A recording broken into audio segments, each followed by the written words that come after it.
సంగారెడ్డి జిల్లాలో కేసీఆర్ నగర్ కాలనీలో విద్యుత్ బిల్లులు ఎక్కువగా వస్తున్నాయని డిఈ విద్యుత్ అధికారులు అందరూ వచ్చి పరీక్షించారు. ప్రజల్లో ఐకమత్యంతో ఉండాలి. 200 యూనిట్లు తక్కువగా వచ్చినట్లు ఉంటే పాత బకాయిలు చెల్లించే రేవంత్ రెడ్డి చెప్పిన విధంగా ఈ నెలలో బిల్లు చెల్లించాల్సిన వారికి వచ్చే నెలలో 200 యూనిట్లకు సబ్సిడీ ఇవ్వడం జరుగుతుంది. నమస్తే అండి. 12117 మన KCR Nagar family members phase 2 సంబంధించిన కొల్లూరు. దీనికి సంబంధించిన మన కేసీఆర్ గారు ఏదైతే మనకు ఫ్యూచర్ పిల్లల భవిష్యత్తుని డెవలప్మెంట్ కోసం ఏదైతే ల్యాండ్ కొని పెట్టారో ఆ ల్యాండ్ ఈరోజు కబ్జా జరుగుతుందండి. పక్కనే తవ్వకాలు జరుగుతుంది నిన్నటి నుంచి. అక్కడ జేసీబీ కూడా ఉంది. దానికి ఆ జేసీబీని ఆపడం జరిగింది. పొద్దున్నే వచ్చి ఆ వర్క్ని ఆపించినాం. బ్లూ ప్రింట్ ప్రకారంగా మేము వచ్చినాం, ఆపినాం. వారు కూడా బ్లూ ప్రింట్ చూడంగానే వాళ్ళ దగ్గర ఆధారాలు ఉంది కాబట్టి మేము జేసీబీ ఆపేసినామని చెప్పడం జరిగింది. దానికి మనం దృష్టిలో పెట్టుకొని 15,660 మెంబర్స్ ఏదైతే ఉందో ప్రతి ఒక్కరి హక్కు ఇది. 1 ఇంచు జాగా కూడా మన కేసీఆర్ గారు ఏదైతే మన బహుతరాలకు దృష్టిలో పెట్టుకొని జాగా కొనిపెట్టారో ఆ జాగాని ప్లేస్ని 1 ఇంచు కూడా వదలొద్దు. మనకు 100 ఉన్నా కానీ ఏం లేకపోయినా కానీ మన జోలికి ఎవరైనా వచ్చినా, మన జాగా జోలికి వచ్చినా అందరం ఒక యూనిటీగా వచ్చి దానికి ఖతం చేసి మనది మనం కాపాడుకో అంత ఇది మనం అందరం ఒక యూనిటీగా రావాల్సిన బాధ్యత ఉంది. ఇప్పుడు ఇందాక మేము నిన్న సాయంత్రం ఎవరో తవ్వకాలు జరుగుతుంటే మనోళ్ళు ఎవరో ఫ్యామిలీ మెంబర్స్ ఎవరో చూసి మనోళ్ళు కాజాబాయికి కానీ చాలా మందికి ఇన్ఫార్మ్ చేస్తే కాజాబాయి నిన్న సాయంత్రం రావడం జరిగింది. ఇక్కడ 7-8 గంటలకు జరిగి అప్పటి చీకట్లో ఉండి వాళ్ళు ఎవరో ఏందో యశోద హాస్పిటల్ అంటున్నారని చెప్పేసి చెప్పడం జరిగింది. నైట్ కాజాబాయి వీడియో చూసి కాజాబాయితో మాట్లాడినాక వారు ఎవరో ఏందో తెలియదన్న, వారితో తెలుసుకోవాల్సిన బాధ్యత మనకు ఉందంటే నేను నైట్ ఇక్కడే ఉండి పొద్దున్నే కొప్పులు వేసుకొని ఇక్కడికి రావడం జరిగింది. వచ్చి దాన్ని తెలుసుకొని ఇక్కడ వచ్చేసరికి పొద్దున్న 8 గంటలకి ఆల్రెడీ జేసీబీతో వర్క్ స్టార్ట్ చేసారు. వాళ్ళు తవ్వకాలు స్టార్ట్లో ఉంటే మేము బ్లూ ప్రింట్ తీసుకొచ్చి బ్లూ ప్రింట్ ప్రకారంగా ఇది మాకు చెప్పిన ల్యాండ్ అని చెప్పేసి చూపించి ఆ ల్యాండ్ని ఆపడం జరిగింది. దాంతో కాకుండా మన ఏఈ గారితో కూడా ఫోన్లో మాట్లాడిచ్చినాం. ఏఈ గారితో కూడా మాట్లాడి వచ్చినాం. మళ్ళీ ఏఈ గారితో కూడా ఫోన్లో మాట్లాడడం జరిగింది. అదేవిధంగా మన ఎంఆర్ఓ గారితో మాట్లాడినాం. ఎంఆర్ఓ గారు కూడా వస్తున్నారు. ఇప్పుడు మన మున్సిపల్ కమిషనర్ గారు కూడా వస్తున్నారు. మన కొల్లూరు సిఐ గారు రవీందర్ సార్ చాలా షార్ప్, చాలా డైనమిక్ లీడర్, ఆఫీసర్. ఆయన చాలా చెప్పిన వెంటనే స్పందిస్తారు. చాలా మంచి ఆఫీసరు. మన ఎస్ఐ గారికి కూడా చెప్పినాం. ఆర్ఐ గారికి 660 బెనిఫిషియర్స్ పట్టాదారు ఎవరైతే ఉన్నారో హక్కుదారు అందరికీ పేరు పేరున ఉదయపూర్వక నమస్కారం అండి. నేను మీ భానుత్ కోటేష్ నాయక్ని. ఈరోజు మనకు గత 1-2 నెలల నుంచి మన కరెంట్ బిల్స్ కొద్దిగా తీస్తూ ఉన్నారు. కొంతమంది వెళ్ళి కట్టేసి వస్తున్నారు 50%. మన కరెంట్ డిపార్ట్మెంట్ నుంచి ఏఈ గారు, ఇక్కడేమో ఏడీ గారు వచ్చారండి. ఈరోజు మనకు ఇక్కడ పిలవడం జరిగింది. మనకు ఇన్ఫార్మ్ చేస్తే మనం రావడం జరిగింది. మన గ్రూప్లో కూడా మెసేజ్ పెట్టడం జరిగింది.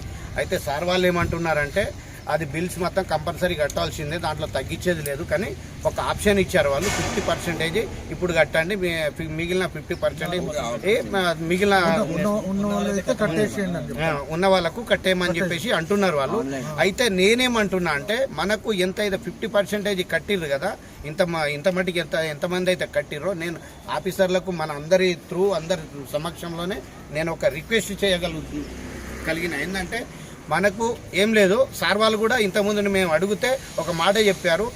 ఇప్పుడు ఉన్న కరెంట్ బిల్స్ ఏదైతే మీరు కట్టుకుంటారో తర్వాత నెక్స్ట్ మంత్ నుంచి మేము ఇక్కడే కౌంటర్ వేయించి గ్రో జ్యోతి అంటే మనకు 200 యూనిట్ లోపు ఎవరైతే వాడతారో వారికి ఫ్రీ వస్తుంది, ఫ్రీ అవుతుందని చెప్పేసి చెప్పడం జరిగింది.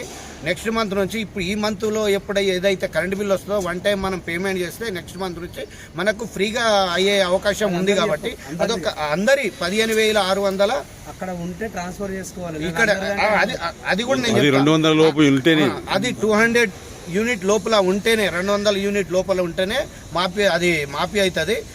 మన కరెంటు బిల్లు రాదు. ఇంకొకటి మన మనిషి పేరు మీద ఒకటే మీటర్కు వాళ్ళు 200 యూనిట్ ఇస్తారు. సిటీలో ఏమైనా ఉండి ఇక్కడ రాలేదంటే మాత్రం కుదరదు. వాళ్ళకి మాత్రం ఇక్కడ అయినా కట్టవలసిందే. ఒకేలా ఇక్కడ కావాలంటే అక్కడ క్యాన్సిల్ చేసుకోవాల్సిందే. వాళ్ళు ఎక్కడైనా ఒకే చోట ఇస్తారు గవర్నమెంట్. ఒక మనిషికి ఒక ఆధార్ కార్డు మీద, కాబట్టి ఒక రేషన్ కార్డు మీద, వైట్ రేషన్ కార్డుకు ఒకటే మీటర్ అని చెప్పేసి సార్ వాళ్ళు చెప్తున్నారు. ఇంకొకటి విషయం ఏంటంటే వన్ టైం ఒక్కసారి మాత్రం first time compulsory current bill కట్టాలని చెప్పేసి అంటున్నారు సార్లు. కాబట్టి మనం కూడా కట్టడానికి కొంతమంది ఏంటంటే మెయింటెనెన్స్ కూడా రావట్లేదు, ఇక్కడ సదుపాయాలు కూడా లేదు, స్కూల్ లేదు, ఏమీ अस्सलाम वालेकुम जी। हमारा नाम मोहम्मद चांद पाशा है, संगारेड्डी डिस्ट्रिक्ट स्टाफ रिपोर्टर हूँ मैं जी। हमारे चैनल को पहले लाइक करिए, सब्सक्राइब करिए, हमारे चैनल को फेसबुक में, ग्रुप में, ट्विटर में भी शेयर करिए आप लोग। हमारा चैनल सच्चा चैनल है, हकीकत की न्यूज़ पे करते हैं हम लोग, हम गलत न्यूज़ पे नहीं करते हैं।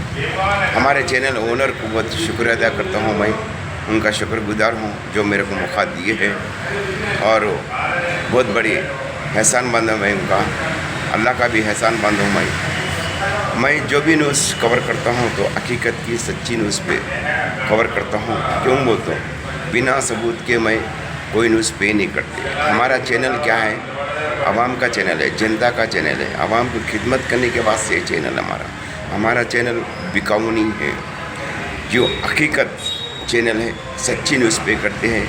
आवाम का, पब्लिक का, जनता का चैनल है ये, और बिना सबूत के हम कोई सब्जेक्ट न्यूज़ पे नहीं करते हैं। कोई भी गलती करने दो, हम आवाम के सामने ले जाएंगे, आवाम के सामने ज़ाहिर करेंगे, चाहे वो कोई भी डिपार्टमेंट वाले गलती करने दो, हम पहले सबूत इकट्ठा करते हैं, सबूत के बाद ही हम ये न्यूज़ हम लगाते हैं हम लोग।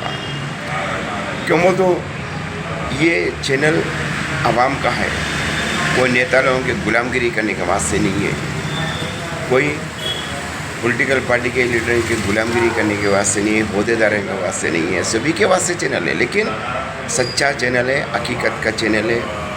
और हमारे चैनल इंशाल्लाह दुआ करना चाहिए, हमारे चैनल बहुत आगे बढ़ना चाहिए।